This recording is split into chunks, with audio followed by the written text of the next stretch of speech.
അല്ല ഡോക്ടറെ, ഞാൻ ഭക്ഷണമൊക്കെ ക്രമീകരിച്ചോളാം. എന്തിനിപ്പോൾ ബ്ലഡ് പ്രഷറിന് ഇങ്ങനെ ഗുളിക കഴിക്കുന്നത്? ഗുളിക അല്ലാതെ തന്നെ പറ്റുമോ നോക്കട്ടെ കേട്ടോ എന്ന് പറയും. ഗുളിക അല്ലാതെ ജീവിതശൈലി കൊണ്ട് ക്രമീകരിക്കുക എന്നുള്ളത് തന്നെയാണ് ബ്ലഡ് പ്രഷർ കൊടുക്കാനുള്ള ഏറ്റവും അടിസ്ഥാന നിയമമൊക്കെ. പക്ഷേ എന്തുകൊണ്ടാണ് ബ്ലഡ് പ്രഷർ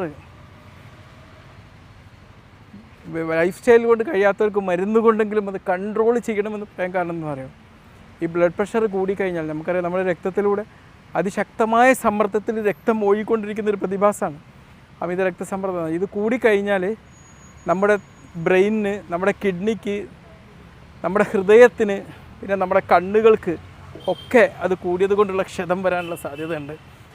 ഹൃദയത്തിൽ ഹൃദയാഘാതവും ഹാർട്ട് ഫെയിലിയർ എന്ന് പറയുന്ന ഹൃദയത്തിൻ്റെ പ്രവർത്തനത്തിലുള്ള പരാജയം സംഭവിക്കാനുള്ള സാധ്യതയാണ് ബ്ലഡ് പ്രഷർ കൂടിയാൽ ഉണ്ടാകുന്ന ഏറ്റവും വലിയൊരു കോംപ്ലിക്കേഷൻ.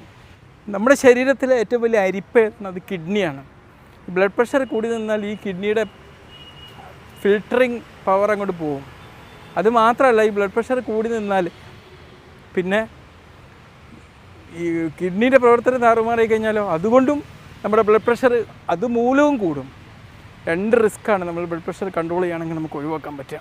പെട്ടെന്ന് ഒരു സുപ്രഭാതത്തിൽ അല്ലെങ്കിൽ ഏതെങ്കിലും ഒരു സമയം നമ്മുടെ കൈകാലുകളിലെ ചലനശേഷി ഇല്ലാതായി പോവുക, നമ്മുടെ ഓർമ്മശക്തിയൊക്കെ ഇല്ലാതായി പോവുക, സ്ട്രോക്ക് വരുന്നൊരു സാഹചര്യം ഒന്ന് ഊഹിച്ച് നോക്ക്.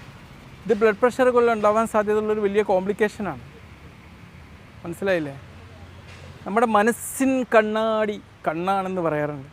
ഈ ഒഫ്താൽമോളജിസ്റ്റൊക്കെ നമ്മളെ കണ്ണ് ചെക്ക് ചെയ്യുമ്പോൾ നമ്മൾ ബ്ലഡ് പ്രഷർ കൂടിയുള്ള കണ്ണ് നിരീക്ഷിച്ചാൽ അവിടുന്ന് മനസ്സിലാക്കാൻ പറ്റും. കണ്ണിൻ്റെ പ്രവർത്തനങ്ങൾക്ക് ഒരുപാട് ക്ഷതേൽപ്പിക്കാൻ ബ്ലഡ് പ്രഷർ കൂടി നിൽക്കുന്നതുകൊണ്ട് സാധ്യമാവും. തീർച്ചയായിട്ടും ബ്ലഡ് പ്രഷർ നിയന്ത്രിക്കുക എന്നുള്ളത് നമ്മളെ സമയത്ത് മസ്റ്റായിട്ടുള്ളൊരു കാര്യമാണ്. അല്ലെങ്കിൽ ഈ കോംപ്ലിക്കേഷൻസൊക്കെ വരാനുള്ള സാധ്യത. എന്തെങ്കിലും ബ്ലഡ് പ്രഷർ ഉള്ള ആൾക്കാരാണെങ്കിൽ അത് പെട്ടെന്ന് തന്നെ നിയന്ത്രിക്കാൻ വേണ്ടി ശ്രമിക്കുക. ഓക്കെ.